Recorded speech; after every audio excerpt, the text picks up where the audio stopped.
It's a long time since we made a video about our narrowboat renovation, so we thought we should do a quick catch-up before we continue the story. To start at the very beginning, in 2017 we bought Perseverance, a 57-foot Liverpool boats narrowboat. Our plan was to liveaboard and continuously cruise until we'd been absolutely everywhere on the connected network, and we videoed our journey along the way. It took 4.5 years, and in October 2021 we ascended the Northampton flight to complete the trip. We then headed south towards the Slough Arm to begin the renovations. If you've watched our videos for a while, you might remember that back in 2018 we called a vlog "We went down the Slough Arm so you don't have to." So yeah, it was a little bit embarrassing heading back down there to ask the lovely folk at Highline Boatyard for a mooring. And then on to the renovations. We'd originally planned just to install a new floor and replace our kitchen worktop, fix our bed and do a few other superficial jobs. Let's just say that very quickly everything started to get out of hand. Soon we had completely gutted our bathroom, the stern stairs went and so did the carpet, the kitchen worktop came out as planned, but then so did the fridge and the cooker. The boat was a mess and it was about to get even worse. Yeah, so this is our wheel deck. There is our bow thruster.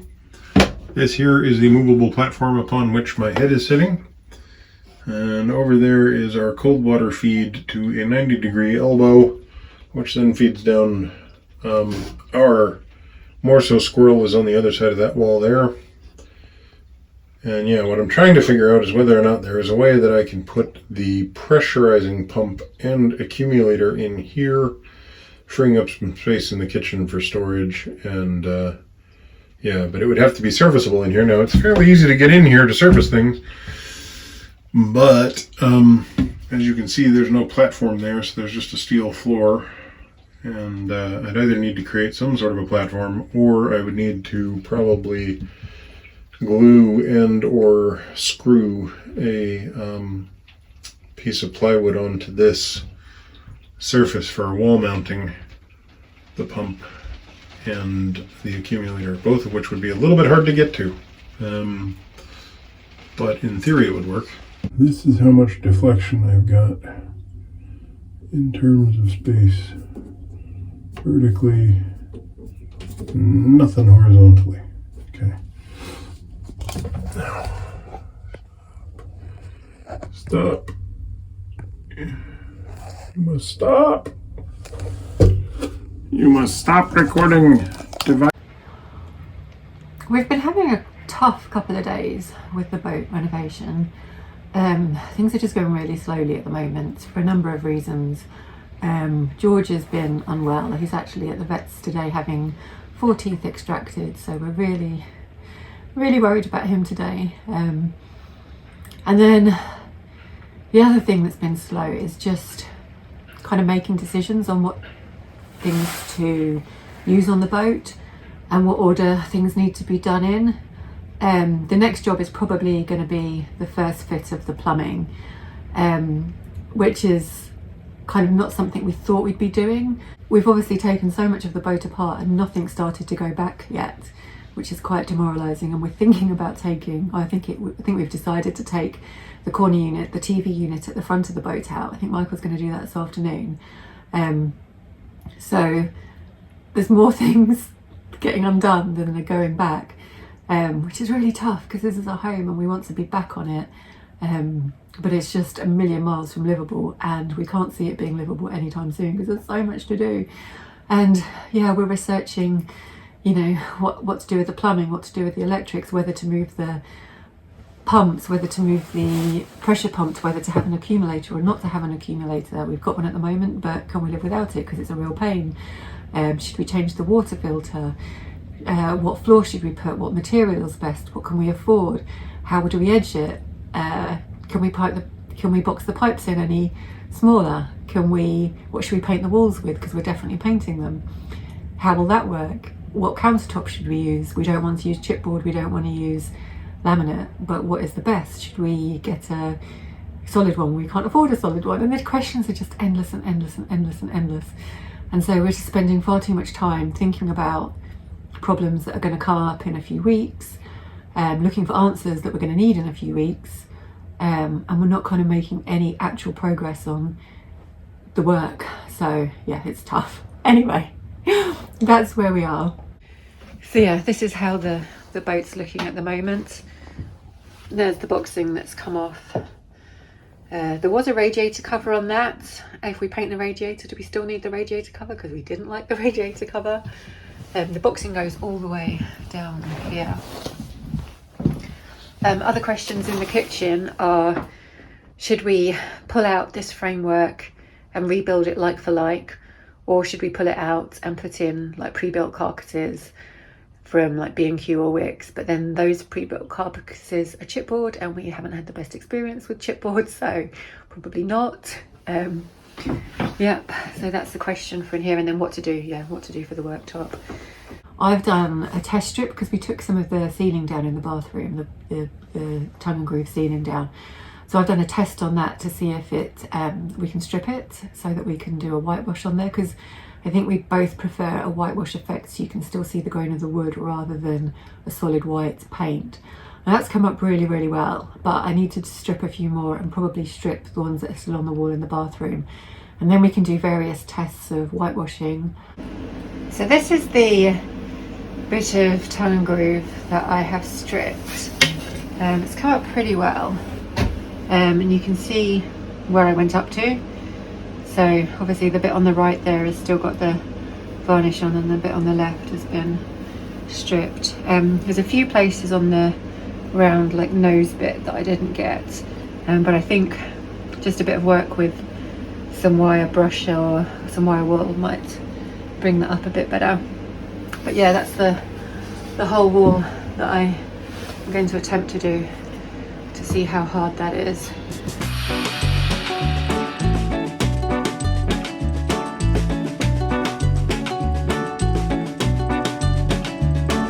So I've just applied the stripper to 3 of the planks from the bathroom ceiling. The stripper I'm using is actually recommended by Andrew, and it's actually given to us by Andrew as well, and it's just BioStrip 20 paint stripper. So that's what I'm using at the moment. So yeah, you just paint it on and then leave it for about half an hour to an hour, and then scrape it off and wipe it down. It's water-based, so yeah, nothing too nasty to clean up afterwards.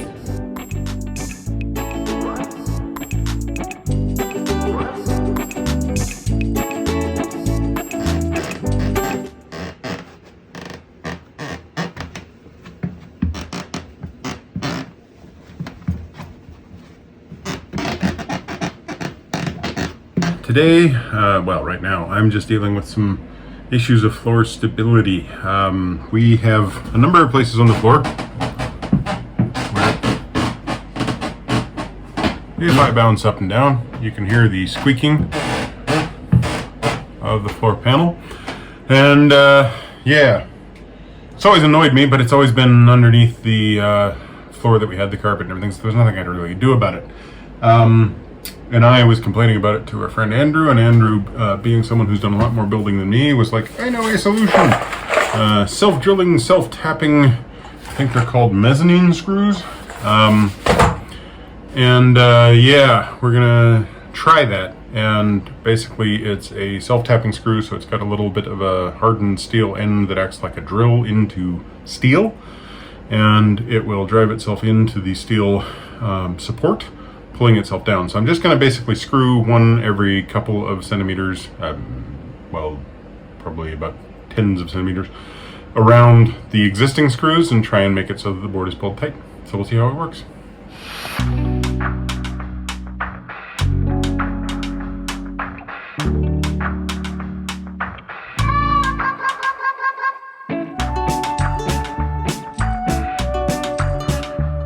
What have you done, Michael? Okay, so on my little project to try and drill bits in and stabilize the floor, I realized that I couldn't find the steel beam. So I was like, okay, where's a good place to find the steel beam that goes across this part of the hallway? I'll look for it by tapping with a hammer and finding the places that are more dense. I found a place that was more dense, and I was like, that's likely it. I wonder if there's any way I can verify. Well, I got into the bathroom and I'm like, wait, I've got this view over the side here So what I can do is take my camera, turn it on with the flash on, shove it down there, rotate it around, and look for the beam, right? And it's like, okay, and I did that over here, and I was like, sure enough, I can identify where the steel beam is. Great, I try it over here. Okay, it looks like it's in this area here.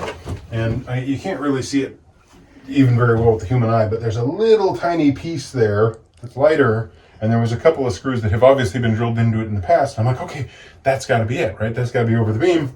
And for some reason they removed screws or something. Didn't think very much further ahead of this. I didn't want to drive a screw in, so I thought, okay, I'll just drill a little pilot hole and make sure that I'm hitting the beam. I've got a wood drill. It's a cheap one, so I'll put it down, and when it stops, I'll know if I hit the beam. Didn't stop. Uh-oh, missed the beam. Pulled the drill out, and I was like, I can't see anything. I figure I felt like I hit something, so I took the bit off, and I put it down there manually, and was just kind of like, can I feel anything? Nope, and it got stuck. Well, then I get stuck, so I run back going, okay, well, I'll get the vice grips, and or not the vice grips, the grips, and I'll pull it out. Well, then I was like, well, there's an advantage here. Now I can at least use the camera to tell me if it sees the screw, I can see how far away I am from the beam. So I go and I put the camera down there, and I try with my other hand to do the grips, and it turns out I'm pretty dominant right hand, not left hand, so my right hand's over here holding my camera for dear life. And the grips tap the drill, and the drill drops down until it's just flush. Well, now I can't pull the drill out, but hey, it moving on the footage makes it so, sure enough, I can see where the hell the beam is. And I've missed the beam like that much. Right? Like you know, I've done the get smart thing. I've just missed it by that much. Anyway, then I was like, well, how the hell do I get my drill out? Because it's the only small drill I've got. So the GoPro's on a magnet. I thought that would work. So I took the GoPro magnet, attached it to the top. Sure enough, the GoPro magnet, which is like a 25-pound magnet, attaches, but it's not strong enough to pull it back out.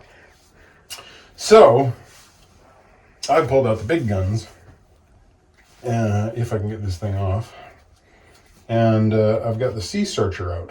And the Sea Searcher is a much more powerful magnet that should, if I can get this piece of metal off, because this is always... Oh! Well, glad you caught that on camera. Okay, it's found the hole.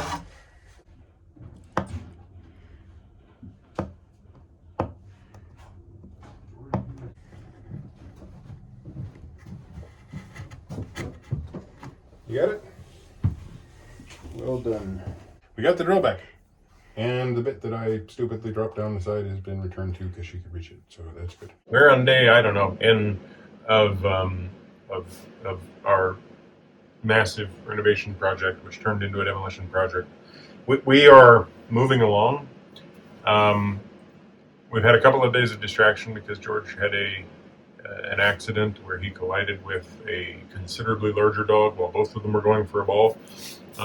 It was no one's fault, but George broke a tooth, and actually broke two teeth, and so we didn't discover the second tooth until we took him into the vet for the first tooth, and they had to take him in for surgery yesterday.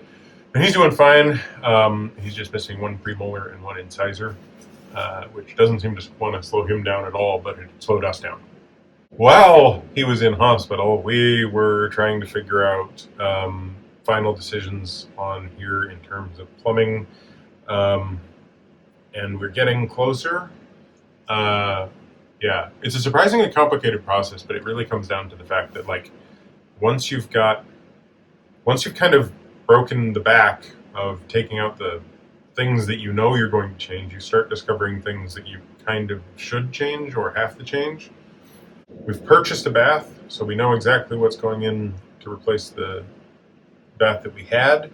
It does mean a little bit of movement on some things and some electrics, and so that drives a bunch of other decisions. We pulled up the boxing in that was on the far side to expose the radiator covers the radiator plumbing, because we're going to need to move the radiators out of the way to service them and to do some painting behind them, because we've decided to paint at least the bottom walls, the ones that have been scuffed up the most and everything. Facing has given up the ghost in a lot of places, and we're not going to try and replace those panels. So it makes more sense to paint, but that means taking out the radiators. Taking out the radiators means we're moving the plumbing. Moving the plumbing means that we're breaking some of the 20-plus-year-old seals, like we're moving them in relationship to each other. which means that 20-plus-year-old seals, which have had antifreeze in contact with them for all of that time, have started to weaken and potentially seep, although nothing's seeping yet, but nothing's been running yet. My thing is once we start moving those seals, which are not, they're the old style ones of the slip fit style, like the hand tighten ones. And because they're the old style, they weren't intended to be repositionable. Once you've replaced the joint, now you need to go and patch in with a new joint, and the new joints don't match very well with the old pipes. At the moment, we're kind of trying to make our last sort of most significant decisions for the bathroom. The basin, which needs to go back in this corner somewhere. Joe's been talking about just putting a small basin in with a small cabinet, leaving that wall exposed out there. We still need to have the bathroom radiator in here. That makes it easier to plumb things in because we've got the outflow over here anyway, but it leads to the problem of our vent here for our composting / separating toilet. Yeah, so problem 2 is we have the accumulator, filter, and 2 pumps under here, plus all the plumbing necessary to run, at the moment, the pressurized water system that goes to our kitchen sink and then feeds to the back, the hot water returning to the kitchen sink, and the filtration system for the cold water for our drinking water, but also the wastewater coming back from the shower. That all needs to be accessible so that we can service pumps and deal with any plumbing leaks and replace filters and service the accumulator when it needs to be recharged and things like that. It was badly accessible before. Because it was badly accessible before, our previous owners and ourselves never really did the servicing for the pressure pump. And although it doesn't appear that the water damage happened with our new pump, I can't be sure, which is why I don't trust our new pump. But our new pump is 4 years old now, so how much do I want to trust it? But the original pump had clearly failed at some point, and there was some serious leaking down there, leading to some water damage that is going to require us to replace some of this MDF, which has blown terribly. The accumulator has made life really difficult for doing the servicing, because in fact that's the reason why the main pump never gets serviced, is because in order to do so you have to get this piece of wood out from around the accumulator. The first plank comes out without too much difficulty, but now the side plank that covers the pressure pump can't be moved because it runs into the accumulator. So what I'd like to do is move the pressure pump, including possibly replacing the pressure pump because we don't really trust this one anymore in its connections, and the accumulator up to the front of the boat, so that would allow me to only have to deal with a minimal amount of material down beneath here. That leads us to the question of whether or not we replace, because we have to replace this sort of the front third of this panel and the rear third of that panel and these 2 pieces in the middle.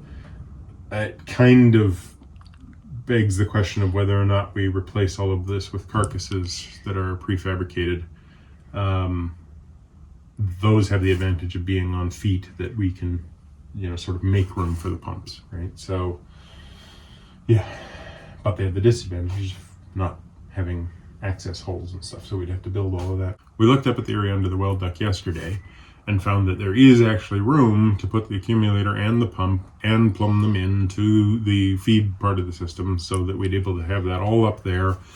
Everything would get quieter because it's under the well deck, it's further away from the kitchen, it's further away from the bath. The pressure pump wouldn't have to draw so far, so it wouldn't have to, although it's self-priming and it works at this distance, it wouldn't have as much work to do. It would require putting a bunch of new plumbing through, and it would require taking, unfortunately, the electrical connection for that pump and taking it from down here, pulling it back up over along the other side of the boat and through the front back to the bow, so that we'd be able to power the pressure pump. Part of today, we'll be figuring out the remainder of the pieces necessary so that we can order the pieces necessary and have a sufficient quantity of excess that we can know we've got enough to do the plumbing, and then start actually laying plumbing. So we need to rough in plumbing, we need to rough in electrical changes, and the electrical changes are the other issue.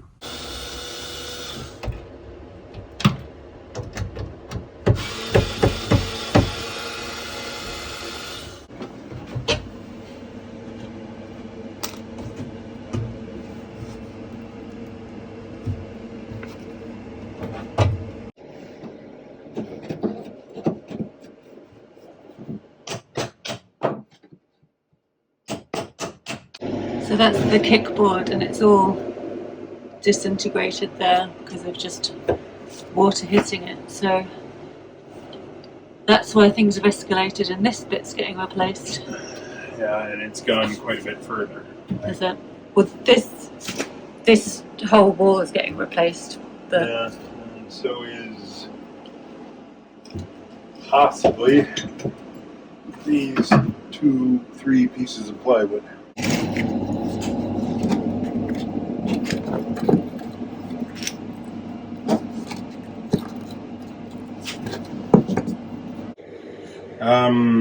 Yeah, we've hated this thing. We've despised this thing. We've since found out that this is a standard feature of Liverpool boats, albeit sometimes on the other side. Yeah, it's not that it's a bad idea, but that it's a bad idea. There was a stereo that's never worked, and yeah, It was built for an old TV, like with a built for an old TV, and we don't have a new TV, let alone an old TV. No. And in the shelving unit, there's just loads of dead space that you can't even make use of. So it's just kind of weird having this corner unit here. Unfortunately, it does provide the support for the bow thruster cutoff and our pressure gauge for the water. So I'm going to have to find somewhere to move those. But I've never even been able to look at them because I haven't been able to get in there to do it. So the doors are coming off, and then I'm going to start, on these.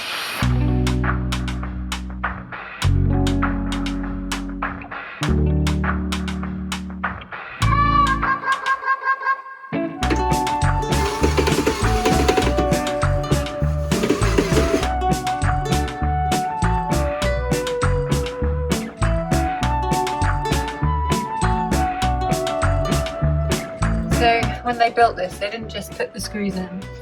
They put the screw in really deep, which is not helpful when you're trying to take it apart. That one you can see, but that one is gone.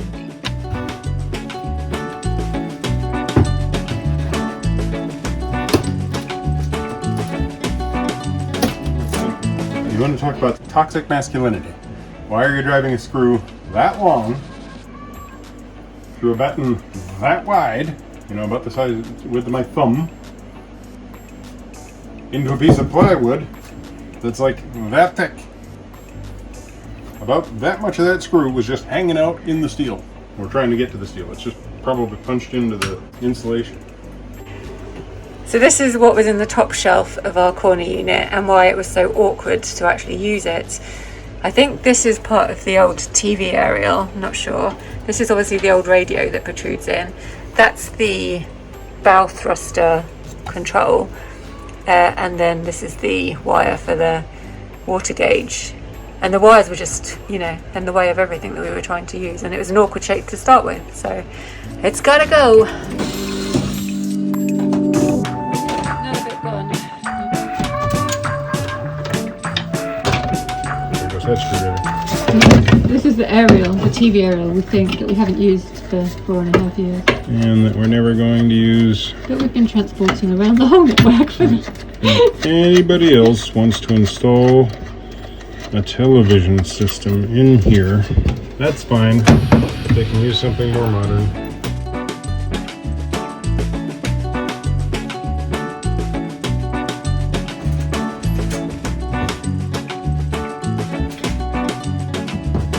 Alright, what'd you find? I got 4 options for what we could do here.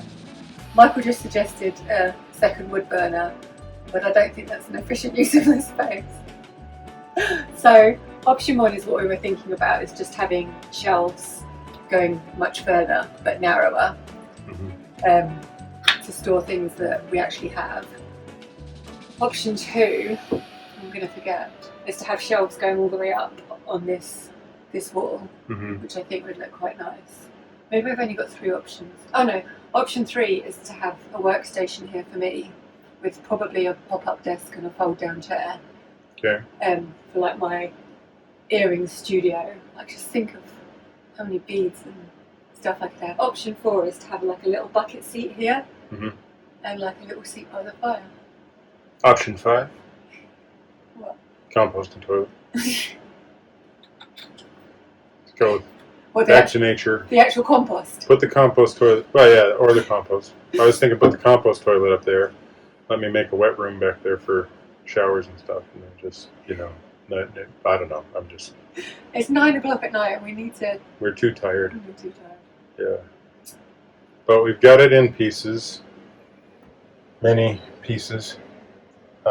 It's almost all junk. Although some of this is in sufficient condition that maybe we should keep a couple of panels to do some repairs with, but I doubt it. Yeah, I doubt it. All this is junk. We do have a lot more room. We could put in a second wood burner, but I think I'll be vetoed. I keep saying this, but hopefully that is one of the last things we're ripping out. I mean, we're ripping out the floor in the kitchen now. Yeah. We haven't talked about that. No. Let's leave that for tomorrow when there's light. Alright, we're done for today. Yeah. So, thanks for watching. You do it. Thanks for watching. Give us a thumbs up. You're way too quiet.